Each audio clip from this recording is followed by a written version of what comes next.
Welcome to another episode of Red and Black, where your conservatism is not just the color that you used to. I'm Lenny McAllister, and I promise you during the course of this show, while I'm talking to these wonderful three people, I am not going to bring up any past comedy show that I may or may not have done 2 decades ago, where I may or may not have said certain things that could possibly jeopardize my gubernatorial race or the gubernatorial candidacy of the lady of the four of us, Kira Davis. Kira, is that promise good enough for you that I promise not to bring up anything I may or may not have said in the 1990s that may cost you being the next governor of the state of California? Yes, I'm going to hold you to that promise, Lenny. And I know that there's a lot of footage out there I surely hope there's no Red and Black fans right now digging through the archives of Chicago television, trying to find some clips of Lenny. There's stuff out there, but yeah, I'm going to hold you to that, Lenny. Please, please, please don't embarrass me. Of course, as we know, the recall election here is in 2 weeks, so I don't have enough time to run. But there's another election in 1 year. Well, get in line, Lenny. Number one, as they used to say back in the day, let's roll that wonderful bean footage. Does anybody remember Bush's beans? Bush's beans? Anybody? Okay, maybe I'm just the oldest person on here. Number two, Bush's beans, as in the with the dog. Yeah, I remember that. Run that beautiful bean footage, right? And then they would run the footage of the dog with the beans and everything. And I'm the nerd. I know these things. That's but my nobody. But Lenny, nobody cares. Not anymore. I don't think we're on the bean train anymore. Sorry. I'm not announcing you second then, Dr. Metzler. You were close, but I'm not. I'm going to announce him. The dude with the good hair and the suave glasses. The dude that looks like the smartest one of the four. Do you notice I'm the only one that doesn't have glasses? That indicates to people just who the smart people are on the show. Jeff Charles, what should you say about me possibly getting some glasses so I can fit in and not be the oddball? Well, I would say it would help to distinguish you to not have glasses. But when we're talking about your old Chicago appearances, you shouldn't be as worried about them going through that as you should be about them going through your OnlyFans account. Oh yeah, yeah. Lenny's that might be bad for all of us. On Lenny's OnlyFans account, he actually goes through education policy line by line. Oh yeah, I bet. Yeah. Education policy. Exactly. Well, there are all kinds of different people that you can educate, Jeff. I mean, is that what the kids are calling it nowadays, or I don't know? I'm out of the loop. Sure you are. We all are. Dr. Metzler, bring some more class to this conversation. Those two are already classy. I know I'm the one. What say you, Mr. Smartest Man of Red and Black, most interesting man of Red and Black, and most noted historic, that's not even a word. Most historical, you know what I'm trying to say. I've told you I'm the nerd, and I'm not really good with my words today. I'm going to be doing a whole lot of printing and texting the audience. Well, what I can say about Chicago is I do have receipts because I did run your campaign. Oh, yeah. That's right. Yeah, that's enough for you. Yeah. You look, man, we're not even in the show for 4 minutes. You can't be calling me out. Look, first of all, everybody knows that Dr. Metzler is two of my kids' godfather. So you got to at least make me look good to at least 2 people on this earth. At least 2. And as long as this is going to live for all time, you got to at least say something good about me. You can't just be pulling out receipt after receipt after receipt. Well, what I can say is that you are an excellent runner. One time we were trying to catch the last minute train at the Amtrak station in DC, and you and I both sprinted to the train so that we would not be left. So excellent job. That's actually high praise. Yes. He's trying to catch a city bus in your town.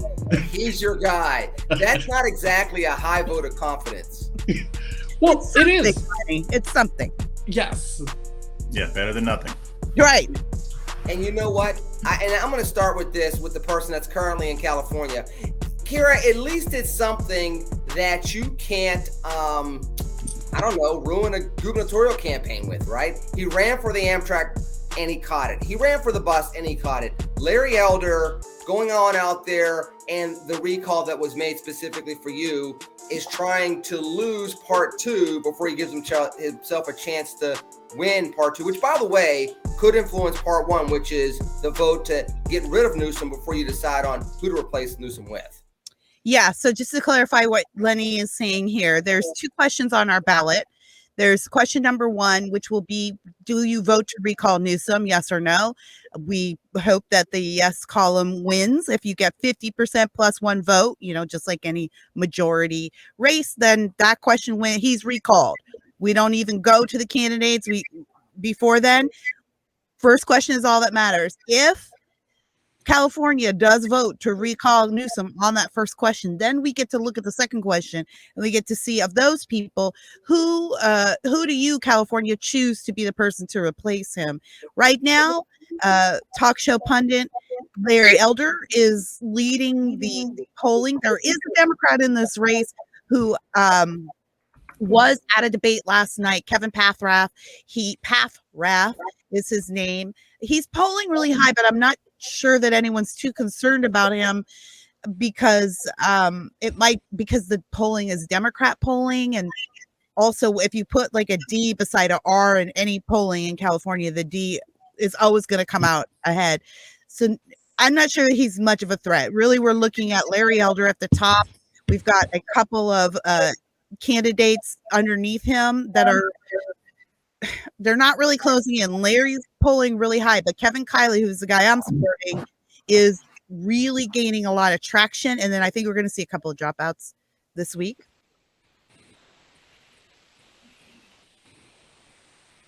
Well, I lost your sound, Lenny. No. I told you I was struggling. First of all, I told you I was going to text you all. I was testing and texting. Oh, okay. Oh yeah, there is a text message on here. All right. So anyways, go for it. Go ahead. I'm going to go to Kira and Dr. Metzler at the same time on this. Larry Elder, the name ID, pushed him up high. Is this really the era? And Dr. Metzler, ask you first, and I'll go back to Kira and bring Jeff in. Is this really the era where your past sins from 20 years ago is going to cost you an election? When I started hearing about the stories of, he said this word during a comedy routine in the late 1990s, and he said this about women in 2000s as part of a skit because he's a shock jock. I'm like, did you all see who was the president last? Did you see who's been governor, who's been congressman, who's been mayors over the last 20 years? I mean, they're still trying to free Kwame up in Detroit, right? He just got out of jail not too long ago. We could do this forever. If that's supposed to take down Larry Elder's gubernatorial campaign, that doesn't seem to be the way to do it, Dr. Metzler. Well, I don't think that's the way to do it, except for the fact that you're in a largely Democratic state. So there's that issue too. And I've got to say, Kira, your interview was phenomenal. You had the opportunity to really have Kevin talk about what he would do and how he would do it. You see, the difference in strategies here is Larry is relying on his name ID, etc. What Kevin is doing is Kevin is saying, here is how I am going to change your lives. Here's how I'm going to make it better. So I get the whole thing about, allegedly pulling gun, whatever. But I don't think that's the deciding factor. For me, the deciding factor, and it was clear from Kira's interview, is what is Kevin going to do for us, and what is he going to do differently? Why is he simply not Newsom with an R? And I think that really is going to be the deciding factor here. Jeff, at this point in time, I mean, let's just be honest. All of us that understand the significance of California look at it two ways. There's one side, which is it's full of Democrats, so why do we care? But the flip side is it's full of an awful lot of Americans. And if that state ends up having an upheaval, that's a harbinger for the rest of the country going into 2022 at a time where the Democrats are trying to pass a $3.5 trillion infrastructure bill. And you have these other governors that are trying to line themselves up to either become senators or to get reelection at a time where all the presidential candidates are starting to come out. Aren't we at a point in time where looking at California can be both a little exhausting to the rest of us, but also now we're getting to a moment of truth as to what we might be able to look forward to in 2022 nationally? Yeah, I think so. And one of the things that I've been thinking about when I'm considering this race to recall Gavin Newsom is, regardless of whether it's Larry Elder or Kevin Calle or whomever, and even regardless of how the recall election turns out, it's very clear that the Democrats aren't that enthusiastic about making sure that Newsom keeps his job. They're not as enthusiastic about getting out there and defending him. A lot of these people don't even know who Larry Elder is. So I don't think that there's even the sense that they want to go out there and make sure that Larry Elder doesn't get into the office. But on the Republican side, I'm seeing a lot of enthusiasm. There's enough enthusiasm that it's making the left scared. And I know they are, because I've talked to a few of them, and I've been on one of their shows. And she's a radio host in LA, and she's very worried about this. So to me, I'm wondering if this is going to lead to maybe a sea change in California. Again, regardless of how the recall election turns out, if it even gets close, and Republicans in California finally say, hey, maybe we can actually turn things around here, then I think we could see something a lot different. I know Republican voters in California have been disenchanted for a long since I lived in the state, and that was a while ago. But now I can see where this could lead to something different, where people are more willing to go out there and not vote Democrat and vote for the Republican. They have more of that turnout. And the Democrats, again, they don't seem to be all that fired up. So I'm wondering if something like that would happen. Well, I think you need to remember, Jeff, that there's another election in 2022. The governor, the incoming governor, will only have 1 year to govern. This is why I'm supporting Kevin Calle over Larry Elder. This is one of many reasons. It's that I think Calle can win re-election. I don't think Elder wins re-election. I think that's what that these stories that you're seeing coming out about him, I don't think they're about this recall. I think they're about the next election. I think that Newsom's office is starting to concede that they may very well lose this, and they're planning, and the Democrats are planning ahead. I want everyone to know that none of these stories about Larry have really gained much traction here in California. We're not really talking about it. The LA Times is reporting some of this stuff, but the LA Times has been bought and paid for long ago, and everybody knows that. Like, nothing coming out of there is shocking, or it's not going viral. And Jeff hit the nail on the head, and I think even Doc mentioned this too. Like, a lot of Californians, as crazy as this might sound, don't know this recall is happening. The people who are engaged are the ones who know. This is going to be, like most special elections, about turnout. And the Democrats who might not necessarily want a Republican governor and know this is going on just might not feel motivated to, as easy as it is, to fill out that ballot and drop it in the ballot box. We've got all mail-in ballots. There's a lot of shenanigans going on here. But Jeff, I want to address what you said, because I think what you said is really important for people to know. I want to make 2 points, Lenny, before we move on. One, if Gavin Newsom is not stopped here, you will see him in the White House. Biden, we're going to talk about Biden and what's going on with him. If and when Biden has to leave office, that leaves President Harris. That means that the Democrats will appoint a VP, and they have always looked to Gavin Newsom to be that VP. I disagree. I think they will. I mean, with all this going on with the recall, they look. You don't think they dare? I will say this, and I'm going to ask Dr. Metzler, then I'm going to get back to your point number 2. So hold this, because I'm going to bounce this off of him. Dr. Metzler, I might give Kara some credence on this 3 weeks ago, because she's a very smart woman and I care about her deeply. I love her dearly. But after Andrew Cuomo, and we saw how the Democrats said, oh, no, buddy, you ain't taking us, and they shanked him, they would shank Newsom the same exact way, because everybody's going to want to be that VP, because let's just be honest, Kamala Harris would not be a very strong Democrat to run for re-election. If you can get that VP slot and run for election yourself in 2024, you're not letting Gavin Newsom get in the way, are you, Dr. M? No, I don't think it's going to be Gavin. Look, there are so many shenanigans relative to Gavin that will come out. And that's number one. I think the choice is most likely going to be Pete Buttigieg. Yeah. I'm serious. I'm serious. I'm serious. But don't you think Pete has too many of his own ideas? Like, it's got to be somebody with not a lot of ideas. Yeah, but in fact, I think what Susan Rice and others will do is just say, okay, here's how you are going to function if you want this job. I see. Yeah, I think Buttigieg is more controllable. Yeah, and I think Gavin that's exactly. Well, I think controllable. If he. See, I think he is, because he's always been groomed. Gavin doesn't have any original thoughts. He's not in control here. He's never had an original thought. He's very robotic. He takes his messages from the top down. He's Nancy Pelosi's play nephew. He's been a Manchurian candidate, I say that metaphorically speaking, of the Getty family since he was in high school. He played baseball in high school. They found him there, plucked him out. I wonder, I think you guys are right. I'm actually glad to hear you say that you don't think they'll pick him as VP, because that's like my worst fear. But if he wins the recall, he's got some wings then, right? Yeah. Now he's the the Democrat governor who beat a Republican recall. He becomes Scott Walker.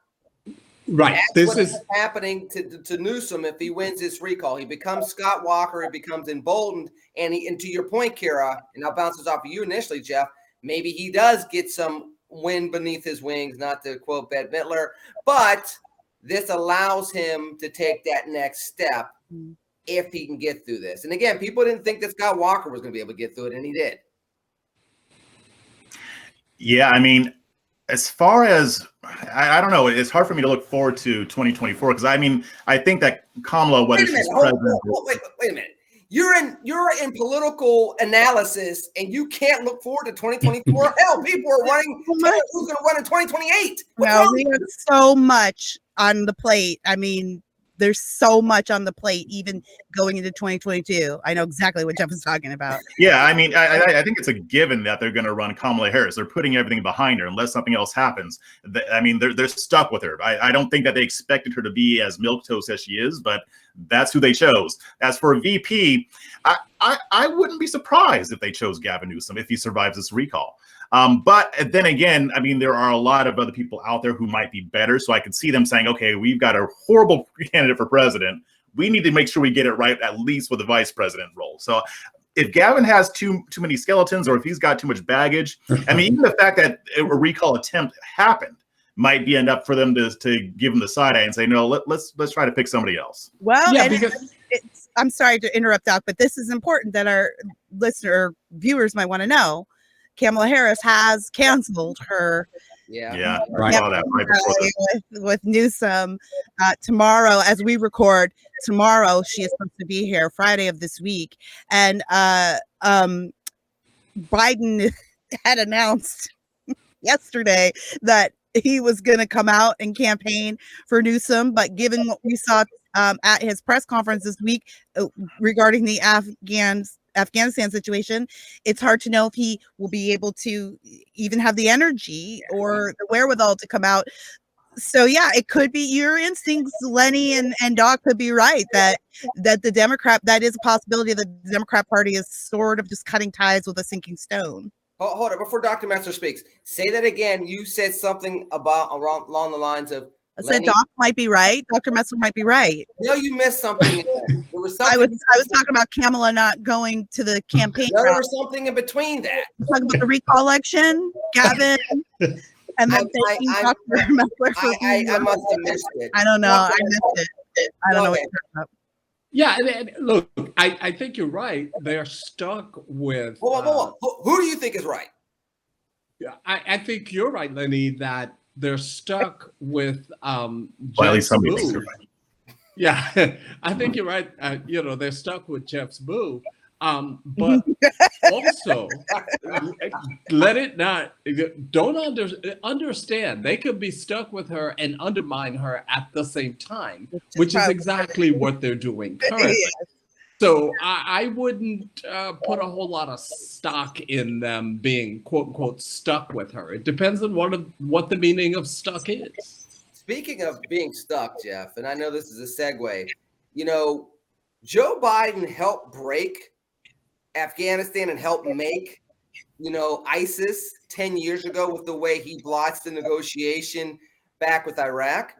And 10 years later, we're seeing him now, instead of being vice president, we're seeing him as president, dealing with this situation in Afghanistan at a time where, and we'll go into everything with Biden, but it's Afghanistan, it's the Delta variant, it's this whole situation with schools all over again, and his approval ratings are starting to tank. And if anybody saw the Thursday press conference, again, it's funny, Kira talked about Joe Biden and energy, and I thought she was making a joke because he was struggling again to get through that. I know it's a taxing situation, but you don't want your president to look like that during a taxing situation. Jeff, let's talk about Afghanistan first, because this is something that, again, was supposed to be Joe Biden's strength. He has all this foreign policy experience. Well, that's not really coming in to help him or America right now. Well, you know what the saying is about him and foreign policy, right? I mean, they say for all the 40 plus years he's been in politics, he has been wrong on every single foreign policy issue. And if you remember Obama's foreign policy, it was abysmal. It was horrible. And the thing is, the Democrat establishment knows that, and I think they even expected him to flub this stuff. If you remember that third presidential debate with Trump that was supposed to be about foreign policy, because it's always about foreign policy, but then they changed it. They did that on purpose because they know that Biden is horrible on foreign policy and Trump was much better. So I'm not shocked to see how badly he handled this thing. The only thing I'm a little bit surprised by is the fact that I'm seeing the media actually criticize him, which is crazy. Yes, there are people defending him. The defenses aren't very good, but this is going to hurt them quite a bit. And the ones who are defending him, they tout things like, oh, well, the transportation, now we are getting people out of there. It's happening, whatever. It's on track. No. You got to wait until after that deadline to see what happens. But that's what I've been saying. Then today happened, where we lost 12 soldiers that did not need to die. If this had been handled the right way, if they had been evacuating people earlier, if Biden and his team had listened to the intelligence community when they told him that the Taliban would retake the country rapidly, if they would have even taken measures to slow them down using airstrikes, they had a lot of different options to prevent this from happening, and they didn't do it. There is absolutely no way that this isn't going to figure into it. And that's kind of one of the reasons why I don't focus on 24 as much, because his approval rating is so low. He's flubbed this up. He hasn't even gotten through the first year of his presidency, and his ineptitude is on display. They're going to lose in 2024. The Republicans, and it's not that they couldn't do this, but the Republicans would have to do something so astronomically stupid to lose that race. And I don't see that happening, especially since even if they take back both chambers of Congress, they're still not going to have the White House. So they're not even in a position to do something bad enough to where Americans will support a Democrat again. Dr. Metzler, before I go to Kira, you've been around the world. You've dealt with a lot of these different type of political situations. Why do we continue to see American politicians from time to time think that an organization with an ideological tenet that they have never changed, why do you think they think they're going to come in and change people fundamentally? And I think that maybe that's what the Biden administration thought was going to transpire, even with the Taliban. Now he's talking earlier this week about, well, I don't really trust them, but we're going to have to work with them. But it's like, but at the same exact time, you knew you were getting to this point in time and it could devolve as it has. Why didn't you plan for not trusting these people in the first place? But it is, as I said from the very beginning, when Tony was appointed the Secretary of State, I said that from day one. Tony is incompetent. In addition to which, you've got Tony, you have Wendy Sherman, you have all of these relics who have been telling him what to do. And so, yeah, I understand that the pullout had to occur. What I don't understand, and what I just also fundamentally, it's a bit shocking to me. Okay, so you're withdrawing your troops. But before you do that, you don't either take your equipment and your ammo out or destroy it. You don't do targeted airstrikes. You leave the names of the people accidentally who helped the Americans. Some staffer just kind of leaves that there. And then they gave out by screenshot this information for if you are someone who helped the United States, show this at the gate. You send that out to people's cell phones. What do you think they're going to do with it? Share it to other people. So essentially, what you did was you set up Americans to die. That is what you did in this situation.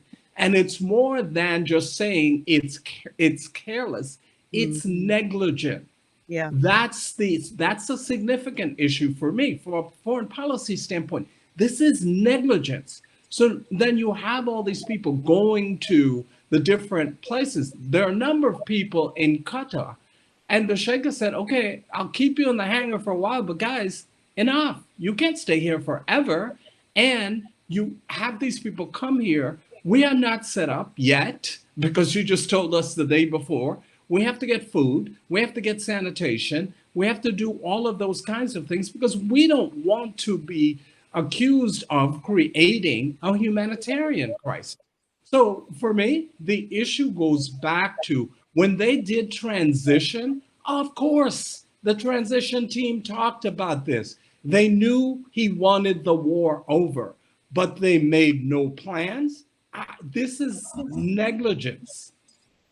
And Kara, I mean, this is once again also America being a leader versus America being a good global citizen. And they're not the same. When you're the leader, you dictate the agenda. You don't just react to other people's stuff.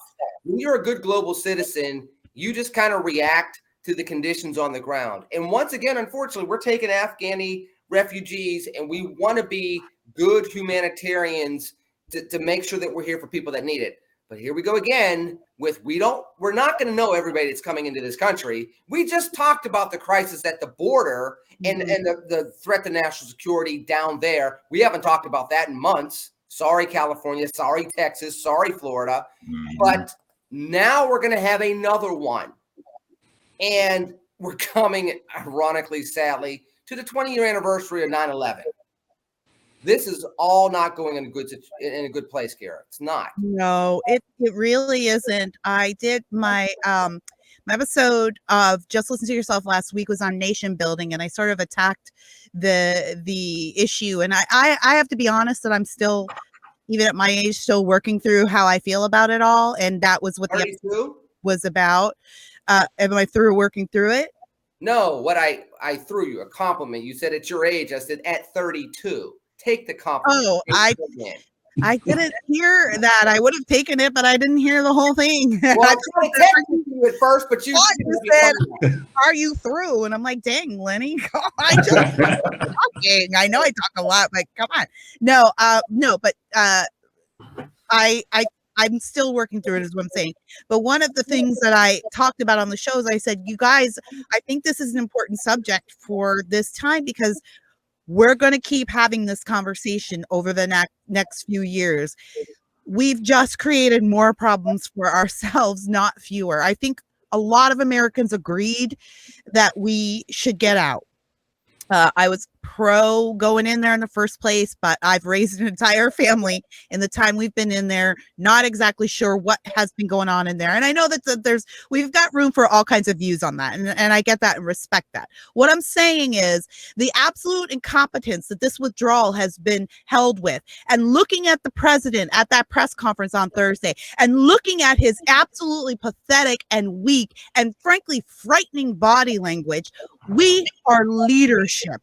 We are leaderless. We are in need of leadership. And because we are so obviously leaderless, led by a man who doesn't even seem sure of the words he's saying at the microphone, we will surely be dealing with more episodes moving forward of attacks, response to attacks, whether we're going to be asking if we need to go in and blow some people up, and then we're going to be asking, do we need to take all the people that we just because of blowing places up? These are questions that Americans are going to have to be thinking about We shouldn't have to, but we're going to have to be thinking about that over the next 2 to 3 years.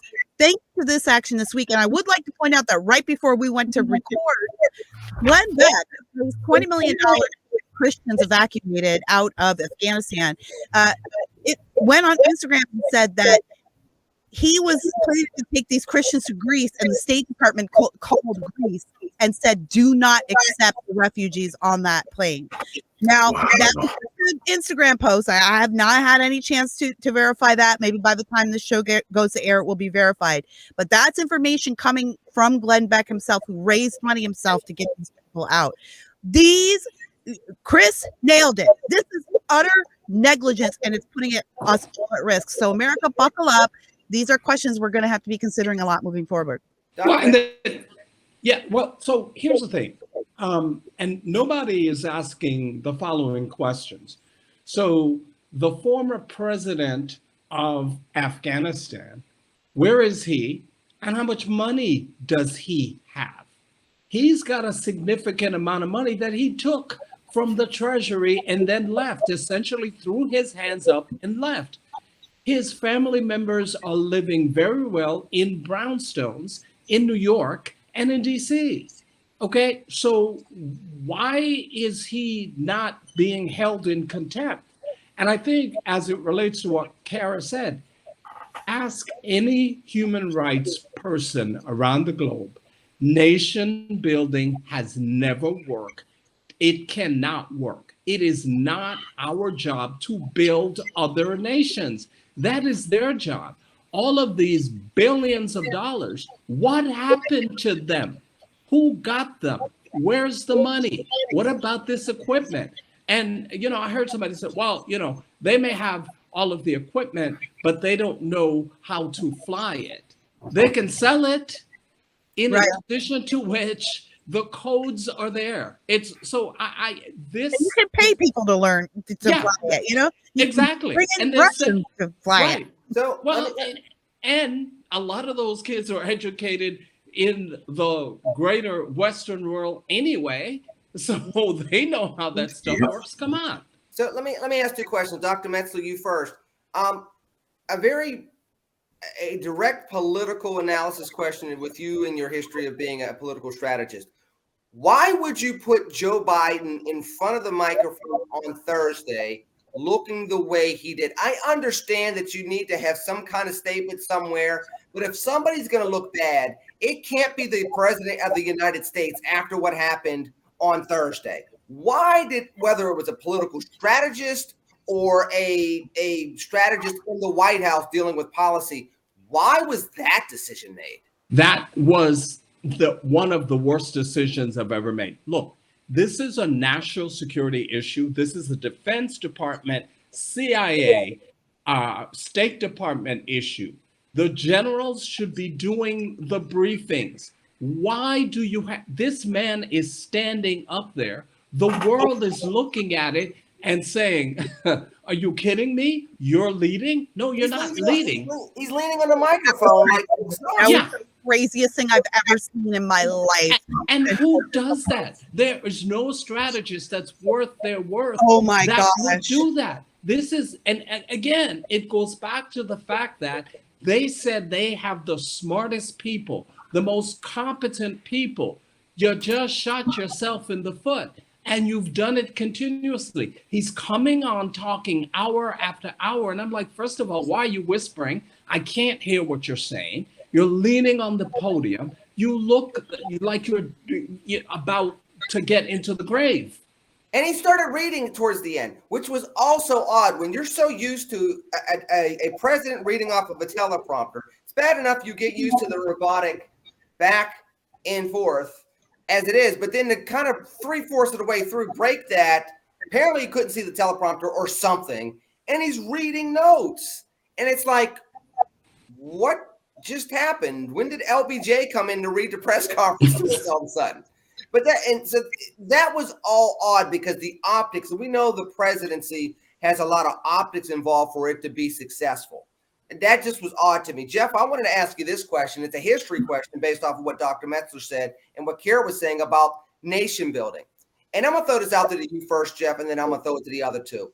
A philosophical question. We keep hearing that nation building never works. Did America get drunk off of nation building perhaps after World War II? Because we did see the one time where it seemed to work with the Marshall Plan and rebuilding Japan. And so for the next 45, 75 years, we've told ourselves, you know what? We're good at this nation building stuff.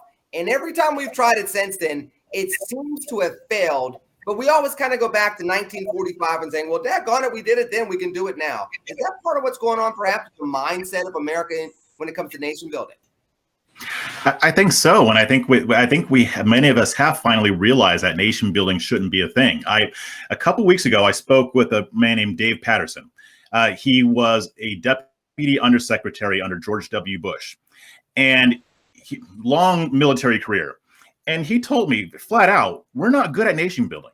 Just because we did it in 45 with Japan and because it's been done in Germany does not mean that we can do it now. It's a total. We live in a totally different world now, and especially in a place like Afghanistan, it's galaxies beyond what Japan was. I mean, in order to even nation build, the populace that you have beaten in the war has to accept their defeat and say, yeah, we don't want to live like this anymore. We want something else. That's what he told me.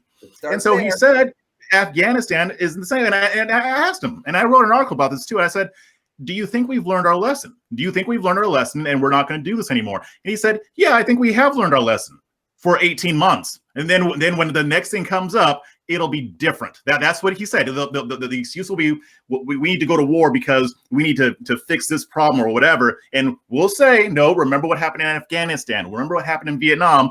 And they'll say, no, but this time will be different. So it's a cycle that it seems like we're doomed to repeat. And I really hope he's wrong about that. But it's very hard for me to be optimistic. You know how short our attention span is. It may not be 18 months. It could be 5 years. But until we learn that nation building does not work, being involved militarily in other nations for endless wars doesn't work, we're going to keep making these same mistakes. It's one thing to use our military when we've been attacked, just like we were on 9/11. No problem with us going in there and messing things up.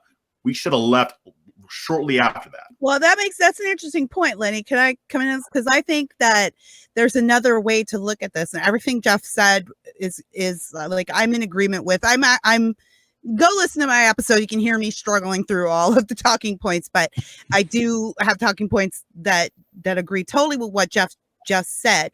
I think another perspective we do need to consider, though, is that, as Jeff said, we're in this is a totally different time period, but we're also in a time period where we're not allowed to do what we need to do to crush resistance and build people up. And yet we're in a time period that's ruled by the woke, left-wing social justice crowd who says that at the same time, we're the worst people in the world and we're supposed to fix everybody else's problem.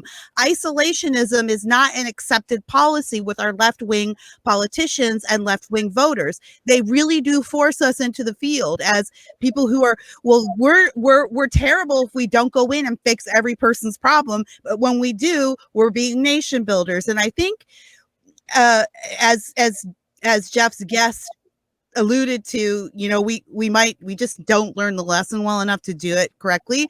But I wonder if we could do it correctly if we had the license, the cultural license to go in and crush evil cultures. Well, we're not allowed to do that anymore. And that's what we need to do. You got to wipe out everybody, salt the ground. It's what I brought up to you earlier. And Dr. Metzler, it's kind of like, is America the leader or is America just a good global citizen? Because if you're a good global citizen, it's like, you know, I will renovate your house until you tell me, well, I don't like that cabinet there. Well, wait a minute. You brought me in because you told me you needed me to move that cabinet.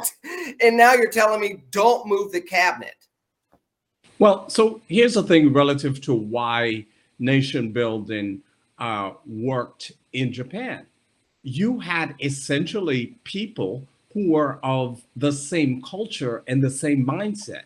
You did not have 50 different or 1,000 different factions, languages, revenge, religion. So that's why that worked. Now you're talking about Afghanistan. You have circles, you have castes, you cannot nation. And the other thing I would say about nation building, the reason we keep doing nation building is because, in fact, we are globalists. We are aligning with the globalists who believes that we should do that.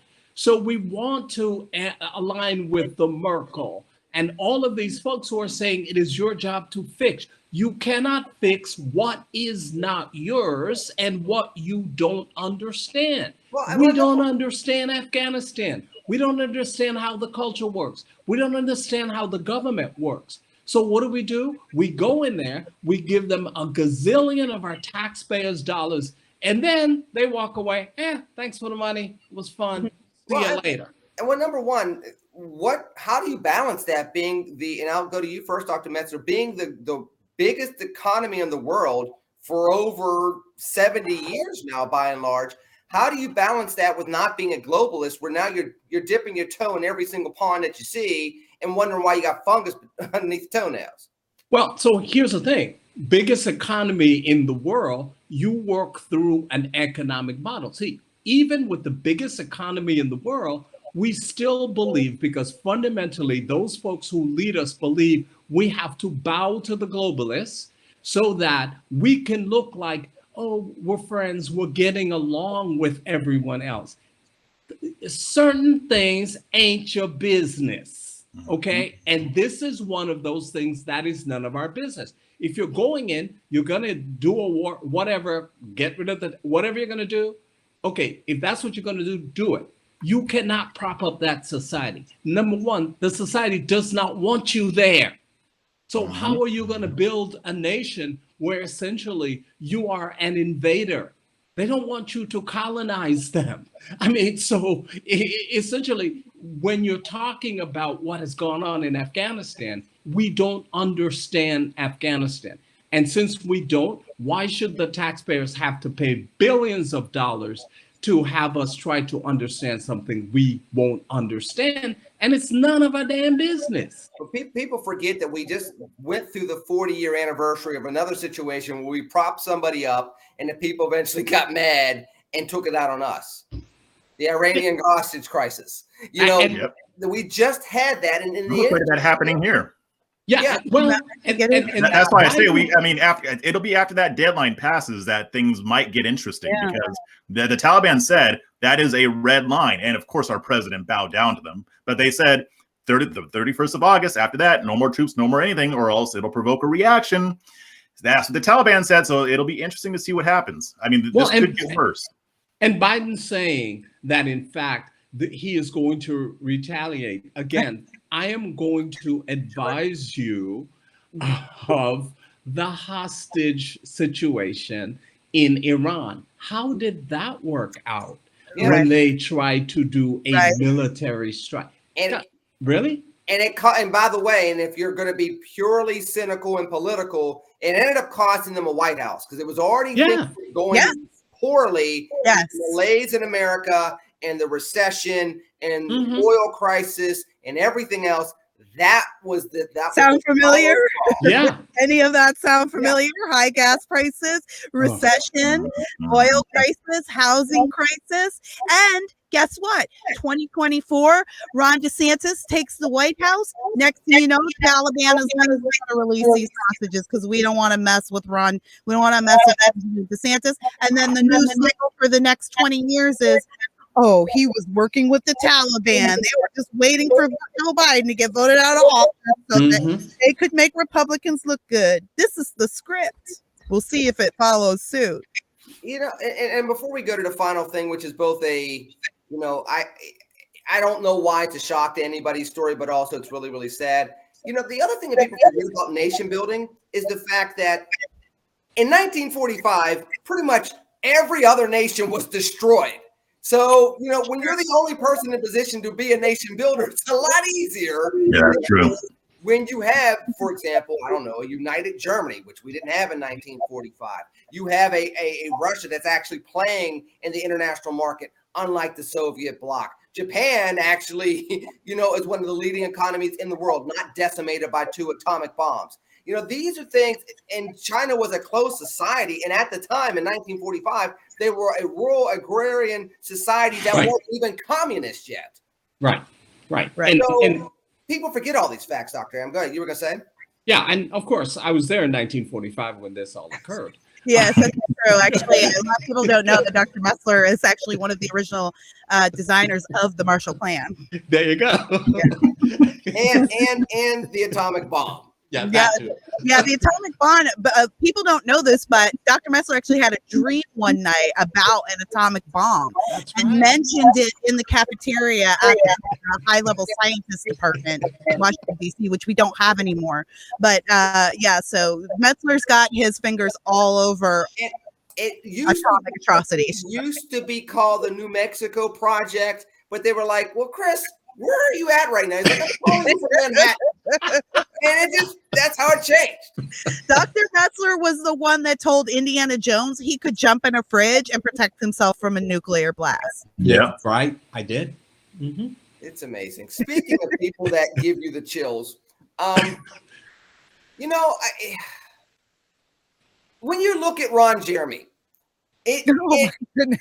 I really don't know. When you look at Ron Jeremy, he's not exactly the person that would elicit erotic thoughts in like any average woman in the 21st century. But then when you think about he is like the most famous porn star in America, you're like, how or why, or just never mind, don't tell any of us. Let's not talk about how. We know how. We don't want to talk about it. And then second, sadly, when you hear a story that somebody like that is caught up now in Me Too, seems to be rightfully so, and has upwards of 2 decades of sexual assault charges assigned to him, and now he is being criminally prosecuted. It's this weird mix of 2020, 2021, like, I'm not surprised, coupled with what took so long, coupled with, coupled with, I can't take no more. And I'm going to spare Kira for a second. Jeff, I'm going to go to you because I just pulled your straw. That's what Ron Jeremy said. Right. Really? Oh my God. Nothing that I could say about anything that it just didn't. Jeff, just answer where I'm going with this, because the next thing I'm going to step into is going to probably be worse. It's going to be something that I'll probably leave hanging out there for you to pick up. Oh my gosh. Oh Lord. I don't know where you were going with that, and even I am not crass enough to make the jokes that I want to make right now. But to me, I mean, all you have to do is look at a picture of Ron Jeremy, and you know, oh yeah, of course he sexually harassed a bunch of women. Of course he did. You don't even have to know who he is. You don't have to know anything about him. You look at his face, and you know this guy is a sleaze. You know that he's been messing with people that he shouldn't be messing with. And I don't know what to say about this. I mean, the only movie I've seen Ron Jeremy in is Boondock Saints, which is a great movie. It's one of my favorites. Yeah. It's probably his best role. Maybe if he would have stuck to stuff like that, maybe he wouldn't be in this position. But then again, it is Hollywood, so yeah. Sorry, Ron, you shouldn't have been sexually assaulting people. You're going to go to jail. Dr. Metzler, Jeff left it all hanging out there on this one. Can you kind of just, when you read this, and it's kind of a, Kara, go, look on Kara's face. It's one of those things where you hear this story and I don't know what to make of it, because in one regard, like Jeff said, it's not a shock. But it also seems as though, and I'm going to tie these together, and if I'm completely wrong, I'm sorry. But we've talked about how Me Too is slowly dying because the people that want to drive it, it's now hurting their friends like Andrew Cuomo. So this is almost like this is a uncool story that is more of the Me Too that we want to talk about. And by the way, this is a sleaze. Let's throw him underneath the bus. When I read that story, I'm like, this is a convenient story. I don't even know why this is big news, because nobody's shocked by this. He hasn't been a big name in, 30 years, 40 years? His heyday was in the 70s. So why am I reading about this now? Yeah, I don't know why it's even a story. And the other and the other thing for me is, when we talk about sexual harassment and sexual assault, let's always remember it's not about sex, it's about power. And Right. so and that I think is the fundamental question that we always miss. So yeah, he's a skank, he's a scumbag, but for him, what is the power I hold over these particular women? And I think that's the context in which I looked at that, because we conveniently forget that. We always say, well, if the woman dressed more, but it's not about that. It's about power. And so that's how I looked at it. Kara, I mean, you follow celebrity stories, and some celebrity stories are celebrity stories, and they kind of make you giggle, or when it involves criminal charges, you're like, I can't believe that celebrity did this. But I mean, there's like A list, and then B list, and then there's D list, and then there's this, which is, again, where every part of it is everybody's a celebrity these days, right? And even in California. Yeah. And even if you used to be a celebrity, you can kind of still be a celebrity based on the latest stupid thing you've done in your life. Yeah. And, I don't even know if there's a lesson learned to come from this. The other thing, sometimes you read these stories and they're about celebs, and you can at least sit there and say, and the lesson learned for you kids is blank. I don't even know if you can get that from Ron Jeremy, because to Jeff's point, nobody's shocked that this dude did this. Nobody's shocked that he would be this type of person. And nobody's shocked that he's going to go to jail for the rest of his probably rest of his life, which is not going to be very long considering how old he is. He's like 68, 69 years old. Nobody on 69. But what you guys don't have about this story is that this didn't just happen. This is actually weaving its way through the California legal system for a couple of years, since the beginning of Me Too. When Me Too hit, some of these women said, okay, now's our opportunity to come forth.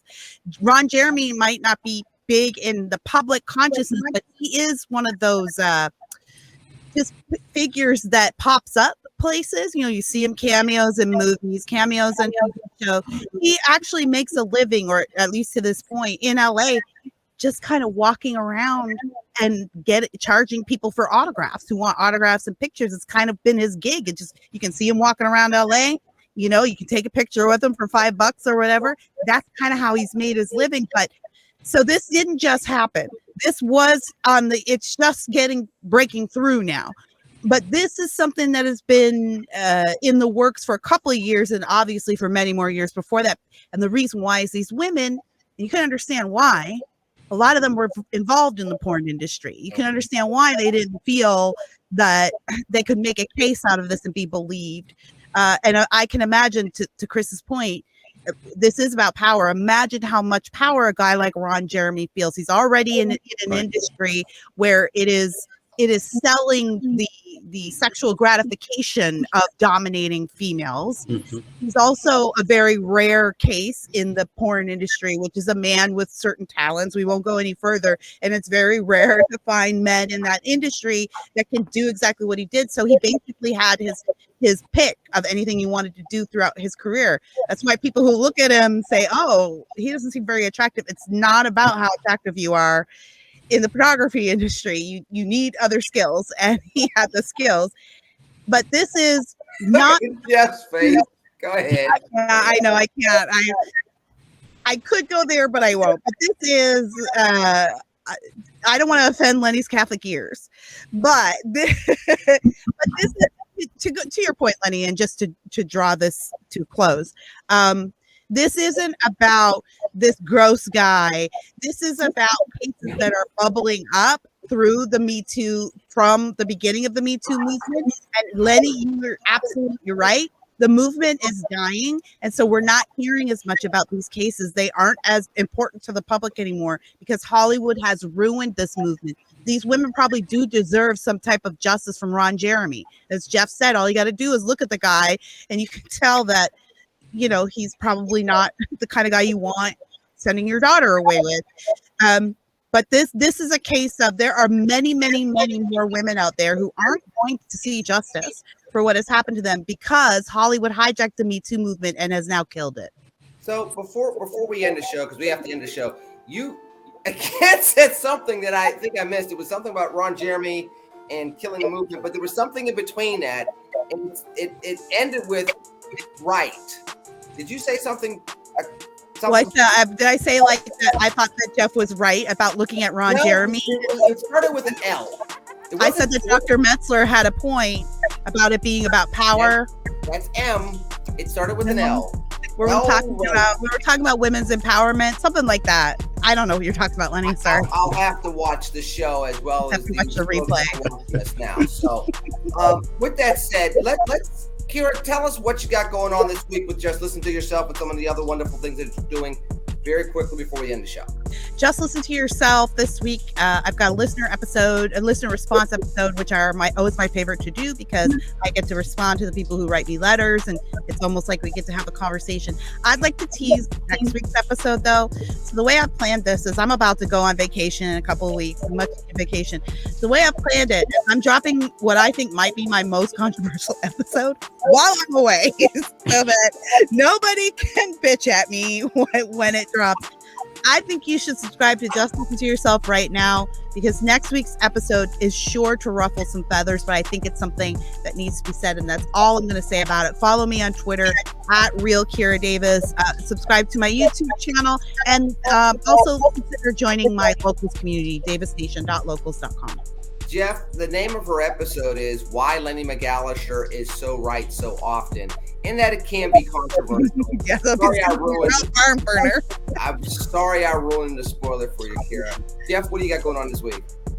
Yeah, same as always. A fresh perspective on my YouTube channel, a fresh perspective with Jeff Charles. I'm also the audio podcast. I'm going to be doing another one of those. And follow me on Twitter at Jeff on the Right.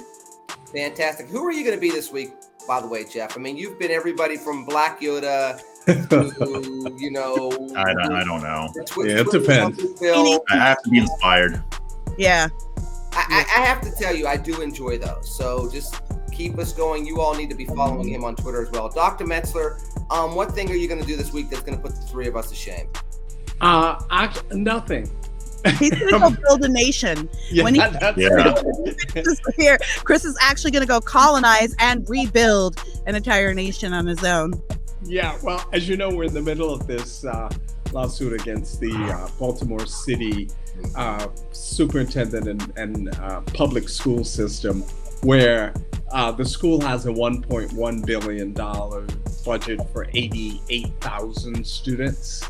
The average student in school has a grade point average of D.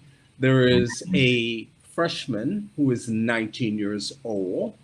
School superintendent makes $24,000 a year less than the superintendent of New York City, where there are a million students. So this week, it's going to be an issue of fighting off the detractors who say that part of what I'm doing is planning a takeover of the Baltimore City government. Which wouldn't be a bad thing, by the way. You could do worse for Dr. Chris Metzler as the emperor of Baltimore. That's right. I'll build that nation. Yeah.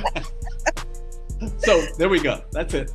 Well, listen, I'm not as interesting as the three of you all, so I'm just going to sign off the show and say thank you for dealing with me. Those of you that got my text messages throughout the show, I appreciate that.